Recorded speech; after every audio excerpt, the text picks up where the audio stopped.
yo quería pasar ahora a otro punto contigo antes de darle el turno de pregunta a Pablo. Y es el tema de que te he escuchado decir que te gustaría debatir con católicos y que no tienes, porque mucho de lo que ha hecho la leyenda negra es hacernos creer, porque yo creí en una época en la leyenda negra anticomunista también, de que el comunismo se trata de quemar curas e iglesias, ¿no? Entonces, como oírte decir que tienes como un cierto grado de entendimiento y tolerancia para con la cuestión religiosa, sorprende a mucha gente. Me gustaría que nos hables un poquito de eso y ya después le doy el turno a Pablo para que...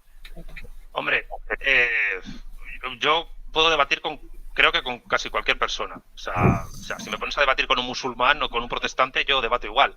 La cuestión es que yo considero que el catolicismo es, digamos, el sentido mundano es la religión más racional de todas las que existen, precisamente porque es la religión que de una manera más sólida, más fuerte, ha asumido el legado de la conjunción de filosofía griega más derecho romano. Y aparte que las relaciones sociales comunitarias que las sociedades católicas han establecido históricamente no son equiparables a las relaciones sociales de las sociedades protestantes o de las relaciones sociales de las sociedades donde ha imperado el cristianismo ortodoxo o el islam o el budismo. No estoy diciendo ni que sean mejores ni peores, pero sí es cierto que es una idea de comunidad donde digamos que nadie es más que nadie, y eso tiene un fulcro comunitarista muy fuerte. Y creo que los propios católicos se dan cuenta de ello. O sea, yo creo que esto ya lo lanzo como pregunta, que gente tanto católica como no católica que sea sido a tu canal de YouTube o que esté viendo esto, tendrá que planteárselo. ¿Cuáles son los motivos por los cuales el catolicismo tiene tantas dificultades para casar con la modernidad? Y por tanto también con las relaciones sociales típicamente capitalistas. Porque sí, es verdad que hay católicos que se llaman a sí mismos liberales o incluso austríacos, etcétera. Pero claro, ahí están teóricos como Daniel Marín que te discuten eso, ¿no? Hay un libro por aquí, te lo voy a enseñar porque no sé si mucha gente lo conoce.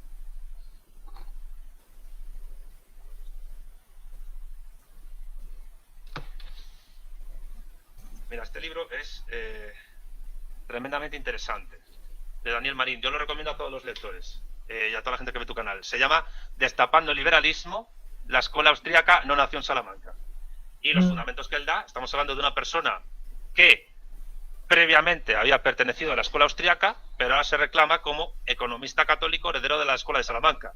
Podrán discutirse sus fundamentos teóricos respecto a lo que él defiende, pero lo que sí es verdad es que cada vez hay más oposición dentro del propio campo católico a identificar los fundamentos de escuelas liberales o llamadas neoliberales o anarcoindividualistas con los planteamientos propios de la escolástica de la escuela de Salamanca. Es decir, los argumentos de Murray y Rothbard, según estos autores, no se sostienen.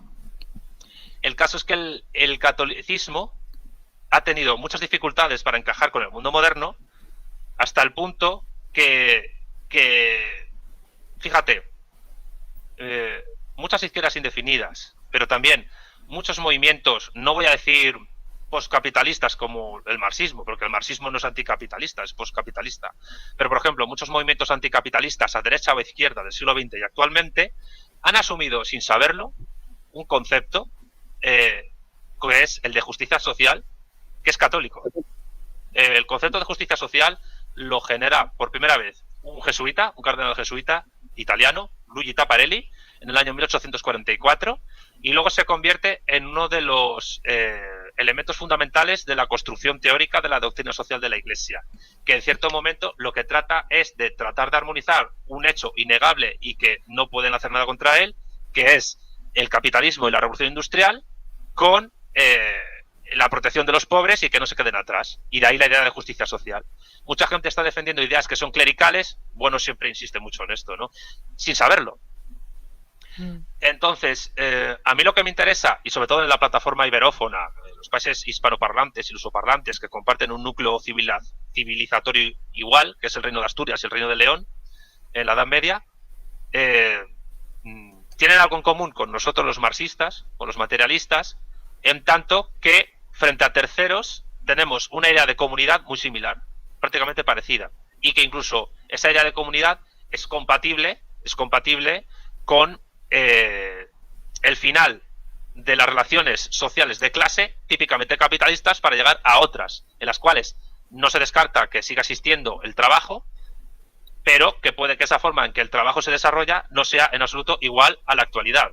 Es decir, si el católico tiene dificultad para insertar su fe en el mundo moderno, y de ahí también las crisis de fe y la caída de fieles en el catolicismo que está ocurriendo en el mundo desarrollado, es porque, y también esto explica, yo creo, el Concilio Vaticano II, es porque estamos hablando de una institución que surgió en un mundo en el cual las relaciones sociales basadas en el capital, en la mercancía, eran impensables.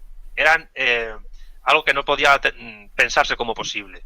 Y sin embargo, esas relaciones sociales basadas en el capital, en la mercancía, en el valor y en el plusvalor, han desbordado completamente a la Iglesia Católica y han posibilitado un mundo tecnocientífico donde ella ha tenido que recular en posiciones dogmáticas y teológicas para poder adecuarse, porque no le ha quedado más remedio. A otras religiones les da exactamente igual eso, porque les resulta más fácil adaptarse al capitalismo porque su fe se convierte en mercancía.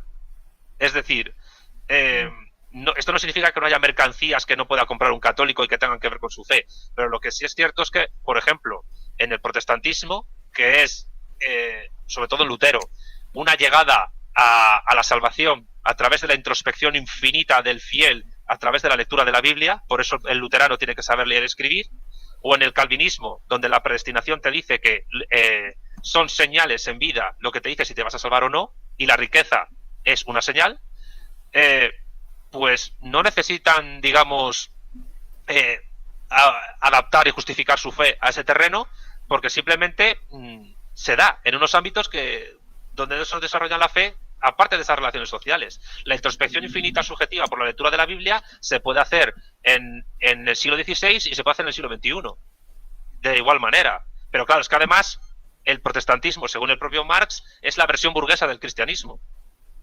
Y en el caso de los musulmanes, pues es precisamente el capitalismo el que les ha dado una segunda oportunidad para poder tener que decir algo en el mundo. Es decir, ha sido el descubrimiento del petróleo y la explotación industrial del petróleo en el Oriente Medio, en el Golfo Pérsico, lo que les ha puesto de nuevo en el mapa del mundo, cuando habían quedado completamente desbordados desde el siglo XVI, desde la modernidad. Solo el Imperio Otomano les conectaba un poco con el devenir histórico real.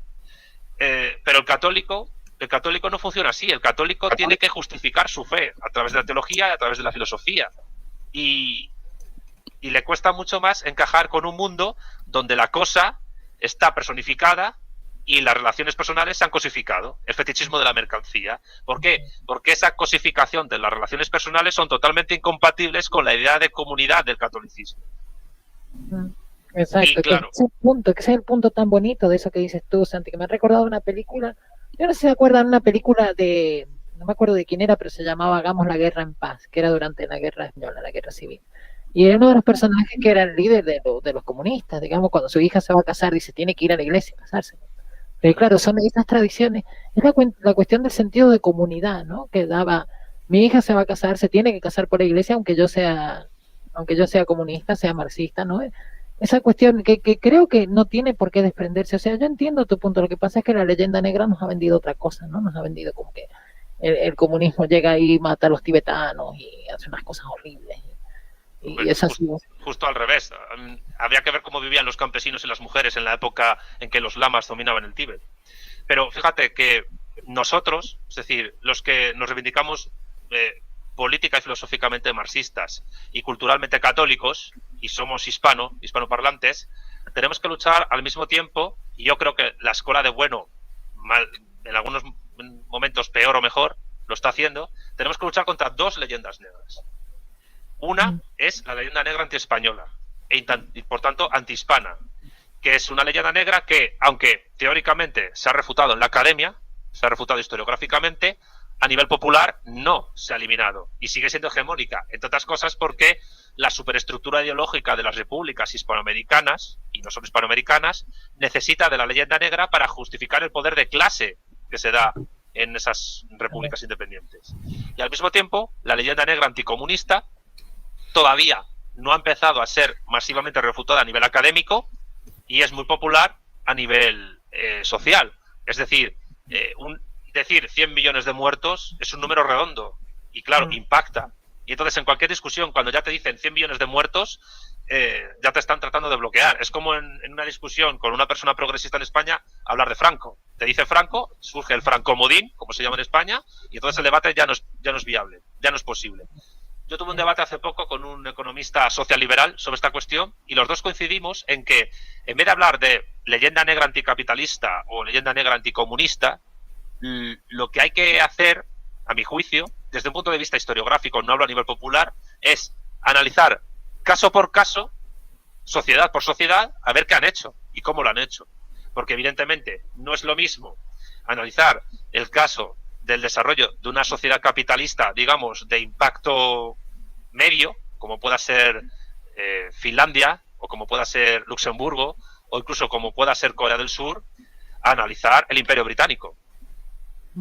Sin el Imperio Británico no se puede entender el capitalismo, pero evidentemente para implantar el modo de producción capitalista, el Imperio Británico tuvo que meterse en una cantidad tan ingente de conflictos bélicos en siglo y medio, 2 siglos, que es muy difícil de compatibilizar. Y todavía no existe un libro que analice de manera seria todo lo que hizo el Imperio Británico para asegurar su poder. Y en el caso del socialismo no es lo mismo analizar la Unión Soviética, la República Popular China o Vietnam, que Cuba, Laos o las sociedades socialistas africanas, tipo Benín o Burkina Faso, donde además Tomás Sankara apenas tuvo tiempo para tratar de desarrollar el socialismo en su país porque fue asesinado siendo muy joven. Entonces, son dos leyendas negras que hay que combatir porque son básicamente ideología. Y ese combate requiere un combate tanto a nivel académico, que es súper importante, como también a nivel popular. Porque si una persona no es capaz de reconocer, independientemente de la cuestión de las grandes purgas, que la Unión Soviética, con Stalin, entre 1924 y 1953, se convirtió en un éxito económico y social y cultural incontestable, y que encima les dio tiempo, después de perder a 27 millones de soviéticos por la invasión alemana, de ganar ellos prácticamente en soledad la Segunda Guerra Mundial, es estar fuera del mundo. Y no hace falta ser comunista ni marxista para entender esto. Es decir, que un país pase de tener una leve industrialización en algunos núcleos urbanos y ser un país que hacía pocas décadas había dejado la servidumbre de los campesinos y que tenía arado basado en tracción animal, a pasar a tener la bomba de hidrógeno, a iniciar de manera muy exitosa la carrera espacial y ser una potencia geopolítica y militar indudable y cultural, y con algunas de las universidades más potentes del mundo, es estar fuera estar fuera de la historia. Y además, todo dirigido por una única persona. Por no hablar de lo que han hecho los chinos, que es totalmente compatible, que beben de la doctrina del marxismo para hacer lo que han hecho. De la misma manera que uno no va a negar los logros de Estados Unidos en el siglo XIX, aun a pesar de los costes sociales que tuvo. Es decir, son dos leyendas negras, la antiespañola y la anticomunista, que incluso tienen puntos de conexión porque han sido promovidas por el mismo enemigo. Y ese enemigo es el mundo capitalista anglosajón protestante, que es enemigo tanto de la idea de comunidad católica como de la idea de comunidad que el marxismo-leninismo defiende. Y creo que ese es un factor a tener en cuenta. Un buen punto lo que ha sacado ahí. Me gustaría que Pablo mata ahora. Vale, yo iba a volver un momento a China, pero un poco como marco de lo que estamos hablando, de lo que realmente Bruno sacó y ahora estaba respondiendo Santiago de fondo sobre la cuestión del comunismo. Y es porque, por ejemplo, desde perspectiva tradicionalista, y no solo tradicionalista, también incluso liberal o lo que sea, pero no se ve a China necesariamente como, sin negar que tenga componentes marxistas, que yo estoy un poco por esa línea, yo sí considero que tiene componentes marxistas innegables, pero no se la considera tanto como un sistema comunista, sino como un capitalismo exacerbado, incluso el capitalismo más despersonalizador posible, ¿no? O incluso el capitalismo que se nos avecina, ¿no? O algo así, ¿no? Y digo, bueno, porque esto de que, por ejemplo, el planteamiento que se puede sostener, vamos, el que ha sostenido Santiago, de que el Partido Comunista Chino, que yo creo que es un punto clave que no se puede negar para hablar del marxismo en China, que el Partido Comunista Chino ha integrado a los burgueses, a los capitalistas en la estructura del sistema chino.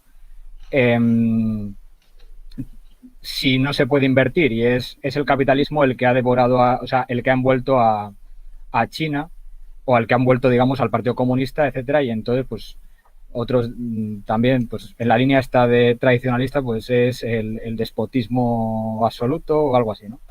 Y luego, un poco por abrir lo del comunismo, se ha hablado un poco del tema de la comunidad, ¿no?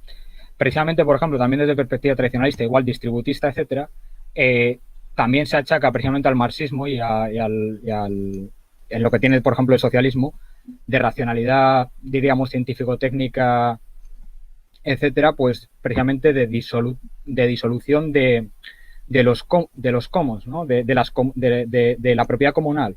Y en ese sentido, pues comentar un poco, vamos, la pregunta sería un poco ¿qué respuesta hay a esa crítica? Pues, por ejemplo, desde esta perspectiva que tú mantienes, ¿no?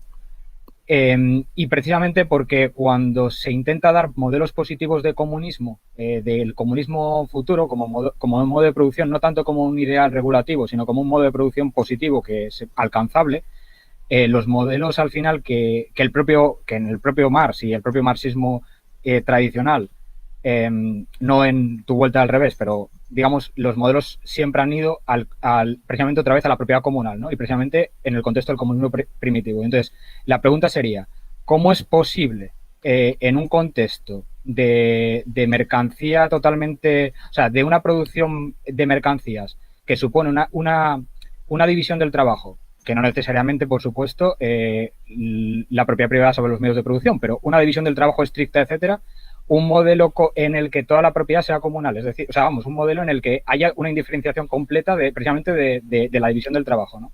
Un poco, esa sería un poco la pregunta. Y luego otra ya, por eliminar este contexto, digamos, más teórico, en plan práctico, hoy en día los debates que tienen los comunistas, digamos, no, digo los comunistas militantes, ¿no? Prácticamente dan por descontado el comunismo como una cosa que eso no se discute, eso está claro que es alcanzable, etcétera, ¿no? Eso no se discute. Y los debates se convierten en una cuestión, si se quiere, no sé, táctica, ¿no? De si por ejemplo, por la línea del PC, ¿no? Hay que hacer el oportunismo de entrar en el Parlamento burgués, etcétera, y frente a esa línea oportunista, que supone un gradualismo, porque aquí el comunismo de esa línea oportunista se sostendría en que al final lo que están buscando es la dictadura del proletariado y entonces hay que dar pasos, digamos, pasos de un programa reformista para ir caminando hacia esa dictadura del proletariado. Frente a esa línea oportunista, pues estarían todos los que dicen que lo que hay que hacer es la revolución violenta para precisamente instalar una dictadura del proletariado que yo dudo que se defienda, digamos, en el mismo sentido que los de la línea reformista, porque vamos, o igual sí, ¿no? Pero precisamente, por ejemplo, si un componente central del comunismo es la dictadura del proletariado, ¿cómo representarse hoy en día esa dictadura del proletariado? ¿En la forma de soviets? ¿En la forma de asambleas populares? Bueno, un poco este tipo de problemáticas. No sé cómo las ves. Son 3 preguntas al final. Al final son 3 preguntas, sí. China, sí. El distributismo y el comunal, o sea, la propiedad comunal y el comunismo, y el tema de esto del oportunismo, la dictadura del proletariado en el contexto del oportunismo frente a la revolución violenta, etcétera, el gradualismo. Vamos a ver, con respecto a China, lo primero. Siempre recomiendo lo mismo, el libro En defensa del pueblo chino, de Alexandre García, donde desmiente muchos mitos sobre el supuesto capitalismo extremo chino, ¿no? Hay que tener en cuenta también una cosa. Todavía en la transición socialista hay lucha de clases, y también de estados y de imperios, porque la lucha de clases exige alianzas exteriores. La dictadura del proletariado, y esto en parte me permite responder a la tercera pregunta, no es más que lo opuesto a la dictadura de la burguesía. ¿Qué es la dictadura de la burguesía? Es la hegemonía de la burguesía como clase dominante en el modo de producción capitalista, en diversos sistemas económicos y en diversos sistemas políticos. Es decir, tanto en la democracia liberal burguesa más avanzada, con los derechos sociales más avanzados, como pueda ser, yo que sé, los países escandinavos, como en la autocracia militar derechista más extrema, pongamos por caso el Chile de Pinochet, se dan casos de dictadura de la burguesía. Por tanto, la variedad de sistemas políticos y económicos que puede adquirir la dictadura de la burguesía es tan amplia como amplia puede ser, dependiendo de muchos factores históricos, antropológicos, culturales, etcétera, como la que pueda tener la dictadura del proletariado. Es decir, la dictadura del proletariado, en el caso de la URSS, yo creo que es innegable que bebe muy mucho de las propias tradiciones políticas de la Rusia de los zares, de la misma manera en que la República Popular China bebe de las tradiciones culturales propias de los imperios chinos anteriores. Incluso se puede decir que no se puede entender la República Popular China actual sin el entretejimiento del marxismo-leninismo, pensamiento Mao Zedong, teoría de Xiaoping, Xi Jinping, etcétera, con el confucianismo tradicional chino. Es decir, la República Popular China, para mí, y lo digo como algo positivo, no como crítica, es una conjunción entre Marx y Confucio. Confucio que además le está moviendo la silla a Lutero y en parte a Kant, ¿no? Que es algo que los gustavonistas no ven. Por tanto, esto también me sirve para responderte a la tercera pregunta. Es decir, no hay una fórmula única para dar el paso de una dictadura burguesa a una dictadura proletaria, de la misma manera en que tampoco ha habido históricamente fórmulas únicas para pasar de un régimen feudal a un régimen burgués. Por ejemplo, en Francia, el paso del absolutismo a la nación política pues se dio por una revolución violenta y por un monopartismo posterior. Mientras que en Inglaterra lo que ocurrió fue una suerte de pacto entre aristocracia y burguesía que lo que hizo fue aburguesar a la nobleza inglesa. O sea que los caminos del socialismo son inescrutables, no hay uno único, ¿vale? Simplemente dictadura al proletariado es hegemonía de la clase obrera, del proletariado, que en esa hegemonía, en la transición socialista, por lo menos desde el punto de vista de Marx, se extingue a sí misma en tanto en que acaba con la relación social capitalista, el capital, el valor, el plusvalor, que le une en conflicto a la clase burguesa. Porque hay que tener en cuenta, desde el punto de vista del materialismo histórico, que burguesía y proletariado son dos clases sociales que se enfrentan, pero que al mismo tiempo dependen mutuamente la una de la otra. Y que, por tanto, ¿qué sería el comunismo? Lo que sí sería algo que se puede afirmar con certeza, es lo único, o de las pocas cosas que se puede afirmar con certeza, es que sería un modo de producción en que esas dos clases antagónicas, pero mutuamente dependientes, burguesía y proletariado, han dejado de existir. Y surgirán clases sociales nuevas y quedarán cosas de esas dos clases. De hecho, una prueba de que son dos clases mutuamente dependientes es la propia mera existencia de los sindicatos de clase en los sistemas políticos y económicos capitalistas. Los sindicatos de clase, en España, UGT y Comisiones Obreras, pues no son sindicatos revolucionarios, porque el sindicalismo obrero nunca ha sido revolucionario realmente, ha sido reformista. Ha buscado siempre mejorar las condiciones de trabajo, pero nunca trascender o traspasar esas mismas relaciones capitalistas laborales en las que están insertos. El derecho del trabajo surge no como un medio de transformación revolucionaria, sino como un medio de relacionar a estas dos clases sociales y a otras, que hay muchas más clases en el capitalismo. Esto lo digo más que nada porque la forma en que el marxismo analiza estas cuestiones, el método marxista que está plasmado en los textos, no es que los textos sean la Biblia, tampoco, es decir, ni Marx es un numen, ni es un, ¿cómo decirlo? Ni hay que mistificarlo, como tampoco hay que mistificar a Bueno ni a ningún texto filosófico. Pero lo que sí es cierto es que tanto Bueno como Marx, como muchos otros filósofos, su método de pensamiento, su método de desarrollo filosófico y de análisis de la realidad, donde primeramente se plasma en sus textos. Y por tanto, es que me quedó pendiente responder a esto antes. Y por tanto, ese método requiere analizar, en el caso de los sindicatos, por qué existen y qué función cumplen en el capitalismo. Porque esos sindicatos previamente no existían. Por ejemplo, y te lo digo porque hay muchas otras ideologías que el tema sindical en un principio no lo habían analizado bien o porque la forma en que lo analizaron luego dejó de darse como tal. Si uno lee a José Antonio Primo de Rivera, él afirma que las unidades naturales orgánicas de la sociedad son familia, municipio y sindicato. Pero claro, que eso es algo muy católico realmente, pero cuando habla de sindicato José Antonio, ¿de qué habla? Está hablando de gremios. Unos gremios que en el propio desarrollo económico y social histórico del franquismo, como tal, dejan de existir, y pasamos a una sociedad industrializada donde el proletariado y el sector servicios, donde también hay proletariado, porque el proletario no es solo el que aprieta tuercas en una fábrica, sino es todo aquel que produce valor y plusvalor, pues son mucho más numerosos que esos gremios que José Antonio defendió. Y por tanto, el análisis social del nacionalsindicalismo es el propio franquismo, donde una cierta falange gobernó, el que lo desborda y lo deja desactualizado. Mientras que el análisis de los sindicatos como un elemento meramente reformista de las relaciones capital-trabajo, que ya analizó el marxismo en su día, sigue siendo evidente todavía, aunque sí es verdad que la tecnología y la uberización del trabajo está dejando esas relaciones laborales sindicales tradicionales del siglo XX un poco atrás. Pero yo creo que esto daría para otro programa. Pero vamos.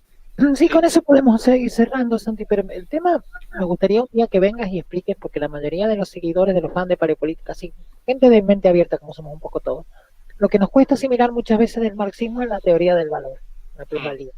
Entonces estaría bueno que le dediques un programa un día, digamos, a educar a la gente que no vive, o no marxista, digamos, a los no marxistas.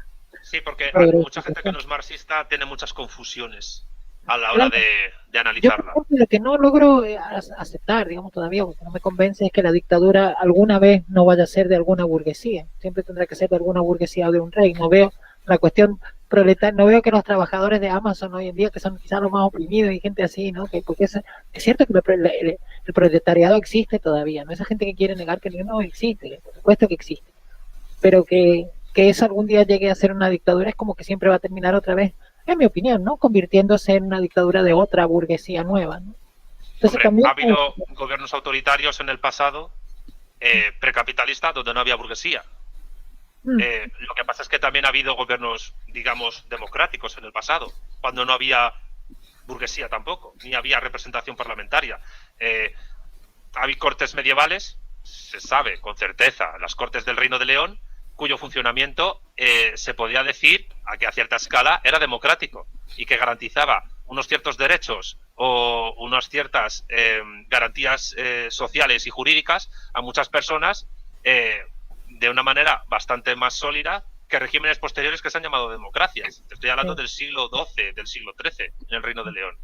Pero bueno, yo encantado de ir a ese programa cuando me invitéis. Si me permites, quiero responder a la cuestión del distributismo que me planteaba Pablo.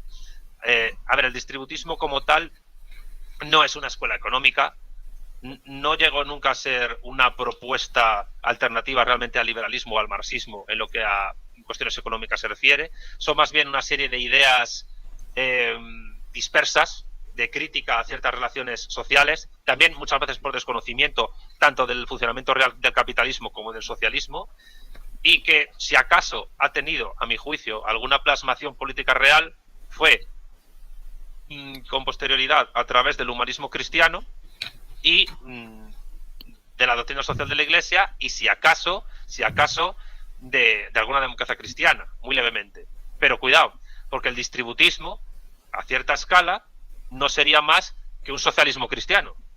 Un socialismo cristiano que ya fue criticado por Marx y Engels en el Manifiesto Comunista. Un socialismo clerical, pero no deja de ser un socialismo en tanto que trata de implantarse unas relaciones sociales ajenas a la relación capital-trabajo y con un cierto igualitarismo, pero con mantenimiento de propiedad privada. ¿En qué sentido? En un sentido comunal, en un sentido incluso familiar. Porque, y en esto también estamos en consonancia católicos y marxistas, nosotros no estamos en contra de la propiedad privada personal, no estamos en contra de que una persona tenga sus bragas o sus calzoncillos o sus libros en casa, ni estamos en contra de que una persona tenga una casa o dos. Lo que nosotros estamos en contra o lo que nosotros queremos superar son las relaciones sociales en las que una propiedad privada se puede convertir en capital.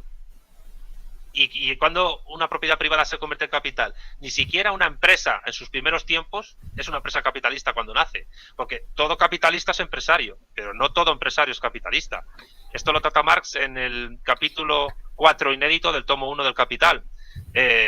Capitalista es aquel empresario que en un momento dado la inversión inicial para realizar su negocio, su empresa, se recupera o aumenta en el momento en que empieza a producir plusvalor y él se apropia en parte de él.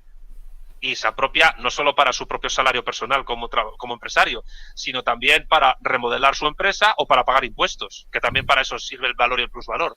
Entonces, que una persona tenga un bar o que haya iniciado un negocio en un determinado momento de su vida, a lo mejor en sus primeros 2 o 3 o 5 años de vida, esa persona que es empresaria no es todavía capitalista como tal, por lo menos desde el punto de vista del marxismo. Pero bueno, eso tendría que ver con el programa que Daniela me plantea próximo, ¿no? Sobre la teoría de valor-trabajo. Pero en todo caso, el distributismo, yo creo que en algunas cosas, en algunas críticas a la sociedad industrial moderna acierta. Yo como materialista no se me caen los anillos a la hora de reivindicar a personas como Chesterton, como teórico y crítico del mundo moderno, o incluso, esto va a sonar un poco friki por mi parte, porque yo soy un defensor de los católicos ingleses. Me parecen una figura histórica muy interesante, es decir, remar a contracorriente en un mundo totalmente hostil, siempre tiene su cierto mérito, sobre todo si tienes razón, y creo que personas como Chesterton o como el mismo Tolkien, autor de la mitopoética de la Tierra Media, del Señor de los Anillos, el Hobbit y el Silmarillion, son personas que a través de sus ideas elaboraron críticas al mundo moderno que era capitalista, que eran muy certeras, sean implícitas o explícitas, sean emic o etic. Y no hay incompatibilidad, a mi juicio, entre una reivindicación de ciertas ideas materialistas con ideas que en ejercicio son materialistas, pero que en representación son ejercidas por teóricos católicos, filósofos o no, o sea, filósofos académicos o no, y que además lo hacen en un mundo que a nivel de fe y a nivel de relaciones económicas y sociales, ese mundo es totalmente hostil a esas personas. O sea, Chesterton y Tolkien eran peregrinos en tierra de infieles, y eso no les resta mérito, sino que les suma. Y aprovecho en todo caso, sobre todo porque Chesterton influyó en el distributismo, para reivindicar muchas cosas de Chesterton, ¿no? Es famoso el ¿cómo se llamaba? El hombre que fue viernes, creo que se llama así la novela, sí. El discurso sobre el pelo de la niña, ¿no? Lo que haría por defender el pelo de la niña, que se lo acababan de cortar. Eso es perfectamente asumible por nosotros. Sí, excelente conclusión. Me encantó lo que dijiste al final. Y sí, debiéramos volver quizá con el tema del tema del valor trabajo, que es algo que todavía no... Yo creo que todos los fans de paleopolítica no lo tenemos claro. Entonces yo creo que para la próxima vez que nos reunamos tendríamos que tratar eso, si te parece, Santi. Yo encantado. Me explique. Y no sé, chicos, si quieren añadir algo más antes de cerrar, Bruno o Pablo, o tú mismo, Santi.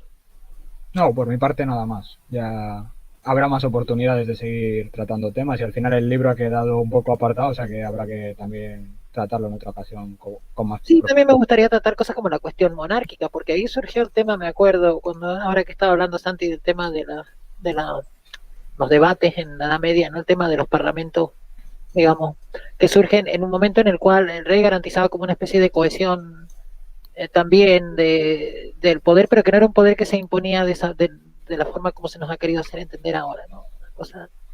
No era una cuestión dictatorial o una especie de tiranía, sino que había dentro de eso, habían márgenes de poder mucho mayores de los que hay en las supuestas democracias modernas, ¿no? Donde la cota de poder del individuo, porque ya ni siquiera somos individuos, ya el individuo, como decía Deleuze, es tan mínima, ¿no?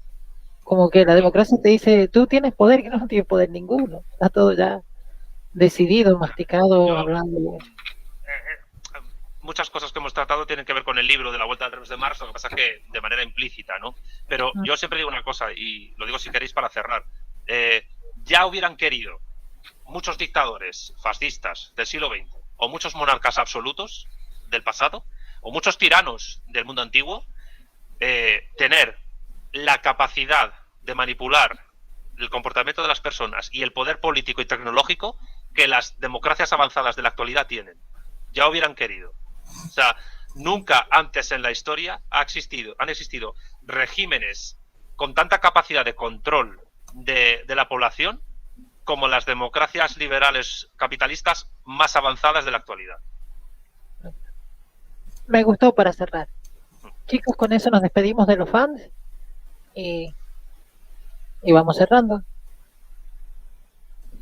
Hasta la próxima. Muchas gracias a todos.